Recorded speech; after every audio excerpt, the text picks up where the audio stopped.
What's up, everybody? All my beautiful people, the Vcyclenutters. It's David from Flash by Vcyclenut.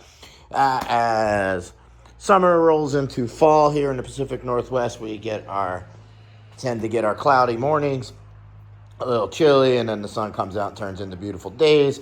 Got another month or so of that, and then we will get the wet weather. We'll really start rolling in. And as I continue development on my 24 MT09. Next exhaust up for testing is this really cool looking, I think, Spark black triple exit exhaust. It was a little heavy, this canister itself. I think it was 14 pounds. I'll pull up the picture. I took a picture of the scale. I think maybe 13 pounds. Like I said, I'll show the picture so you can see exactly how heavy it was. And it's got the black coating on it. Usually when they do black coating, they don't go all the way to the edges, but they did here. So I'm really going to have to put some grease here to get everything to fit over.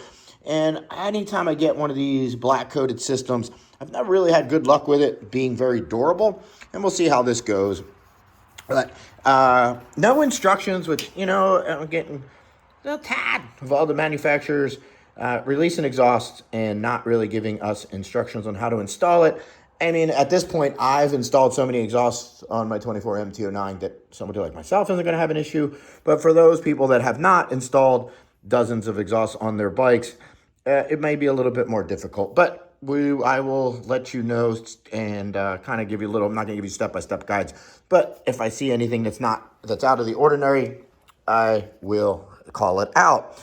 So there are some DB killers in here that are held on by a bolt, but these little covers here are riveted on, so it will not be easy to remove them. So I am not going to do that. I'm going to leave them on because I'm not drilling out these, what the heck are they called? Those things, a rivet. I'm not going to drill out a rivet to remove the DB killer and then not be able to put these screens back on when I'm done. So we'll see how loud it is. We'll see what kind of power it makes. It is kind of a funky looking little square little muffler. We'll see how it looks when it's up under there, under the bike. And all my normal sound levels and all my normal street and dyno testing. So let's get her going. The header is prepped to install. See, I got the springs on there. I got a little bit of tape just to hold them in place so they don't instantly fall out. I got the flanges on there with the recess towards the collars, and I have the collars on there the only way they will go. I will now push this up to the header and just get it started on all three downpipes. Remember, whenever installing a full exhaust, do not get excited that you got the header on and tighten that bad boy down because it will give you alignment issues when we get to the other end. So you want to put it on so it stays on so the header gaskets don't fall out, but still leave some wiggle there, some wiggle room so that we can align the back of it the way we want when we get to that part. The three header main pipes are on. Putting the springs on ahead of time definitely worked. So the orientation is you want this one on the bottom left or right, I guess if you're sitting on the bike. But if we're looking at it like this, bottom left, bottom right, and then top right. To hang the springs on ahead of time, you can see I have the header tubes pretty loose because I'm going to put the collector on now.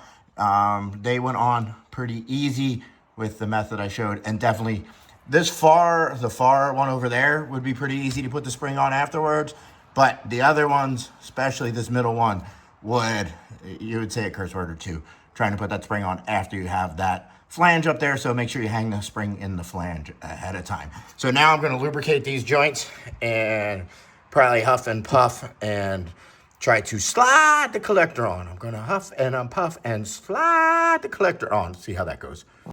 Before I put the collector on, I did install this supply bracket. It goes very similar to the stock one. And then there's some aluminum spacers that will go in there. I'll lubricate them a little bit so they go into the rubber a little easier. And that's going to act as a hanger. The collector the collector slid over the header. I did on that far right, if you're looking from the front, left, if you're sitting on the bike, header tube, remove that spring, and I had to loosen that header even a little more to make it so that I could get the collector on. And I did apply just some light generic grease to the inside of the collector so that it would slide on there as freely as possible. There are two O2 bungs on this, both narrow band If you watch my channel, you know why I'm choosing this one.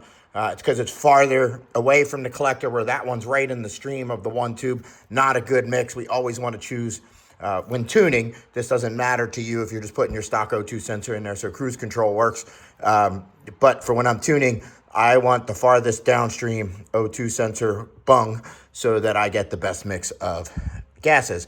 So from here, all I got left is to put the can on. So we're almost done. And I've been working about a half an hour, even with making videos and learning a little bit as I went with that header and having to remove that spring again. But we're going pretty well.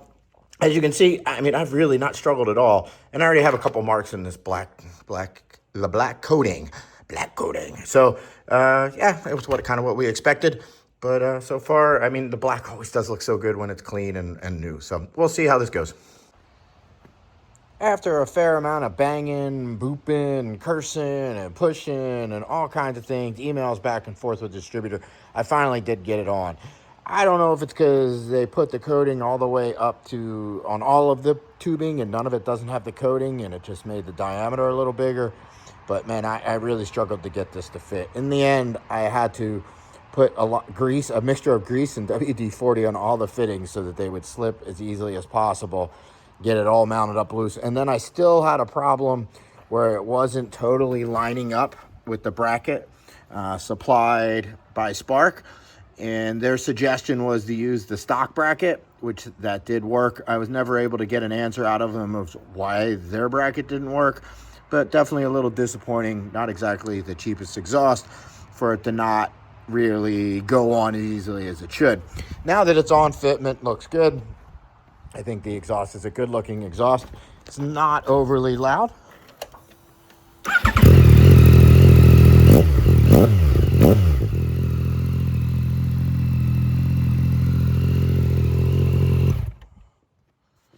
Not quiet, but it's not overly loud.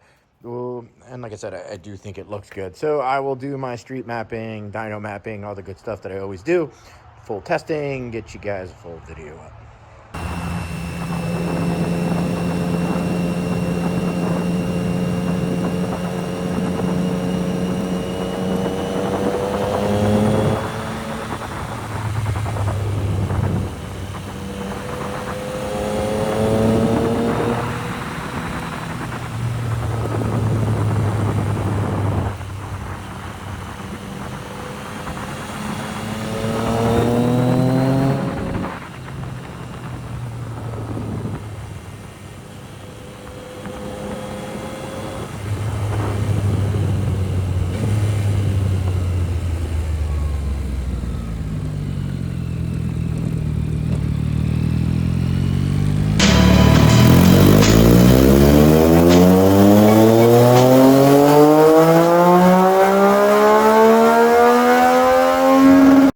This turned out to be a really nice sounding, good performing exhaust.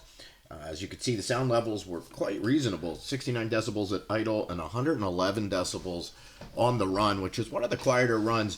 We'll give credit to the 3 outlets with the dB killers. The 3 outlets still giving it enough flow to make good power. And with the dB killers in, it kept the sound level reasonable. Very pleasant to drive. Really worked well both with the stock airbox and the DNA Stage 2 lid, as we'll see. Very happy with it. So let's get to the dyno runs. This is what my 24 MT09 made stock. And we've seen this before if you've watched my videos. And I still get asked all the time if it's okay to flash a bike when it's stock, which always a little puzzles me. But so if you were questioning that, here's what you'll get dyno run wise. If you sent me your ECU, had me flash your 24 25 MT09 without changing any parts, pick up quite a bit of horsepower, tons of area under the curve, better smoothness, better throttle response, second gear that works, just a better, all around more fun bike. But that's not why we're watching this video. So let's see what happens when we add the Spark exhaust with my flash. So these runs here show the stock bike with my flash, which is the red line, versus the Spark exhaust with the stock airbox and my flash, which is the blue line. And that's a pretty significant jump in power, 4.5 horsepower. Not a ton on the bottom, but no places below. And really nice area under the curve once we get above 6,500 RPMs. So that exhaust really ran well. 118.2, not the highest number I've seen, but only a horsepower or so off. And for being at that reasonably quiet, I really do like the looks of it with the black. Again, I have to see how it would hold up with a bunch of miles on it, but as of now, I am definitely a fan of the exhaust, even with the fitment issues. I did also take the time to map it all out with the DNA Stage 2 airbox lid, so let's see how that worked out. So what we have here for the red line is the Spark exhaust with the DNA Stage 2 lid in my flash, specifically set up for it. And then the blue line is Spark exhaust with the stock airbox with my mapping specific for it. So the mapping is different between the Stage 2 lid and the stock airbox. As with all of my mapping, it's always exhaust and intake specific. And this is the pattern we've seen with every other exhaust. You lose a horsepower or so on top at the big number. What's that? 3/4 of a horsepower, but between 3/4 and 1 horsepower over top, and you get a nice little bump in the middle. So it just depends on what your priority is. Price of admission on DNA Stage 2 lid is not cheap, but if you're prioritizing mid-range, you may think that it or feel that it's worth it. I do notice it when I'm driving it. You can't measure part throttle response, but I do always feel like with the DNA Stage 2 lid, the part throttle response is always improved over the stock airbox, and I can tell. It's not night and day, like, oh my God, you got to do it, but it is noticeable. So let's take a look at where we're at now with compared to the stock bike so we can really see and make impressive looking gains. So when we compare the blue line, which was my bike stock, versus the red line where it's at now with the stock airbox, my custom mapping and the Spark exhaust, really not much of a comparison, right? Like, I mean, it's just better everywhere. And again, second gear completely fixed. The smoothness of the bike, I'm always struck by how much smoother, less vibrations the bike has with my mapping versus the stock mapping. It's very noticeable when switching back and forth. The throttle response, the smoothness of being able to pick up the throttle, the nice aggressive power mode 1 that I have. So with my flash power modes 1 through 3, I'll make full power at full throttle. Just like stock, 1 is the most aggressive, 2 is less aggressive, 3 is even less aggressive. And I leave the throttle mapping in mode 4 as stock. Fuel mapping is a global setting, so it's across all the modes, so you get the updated fueling and ignition timing changes across all the modes.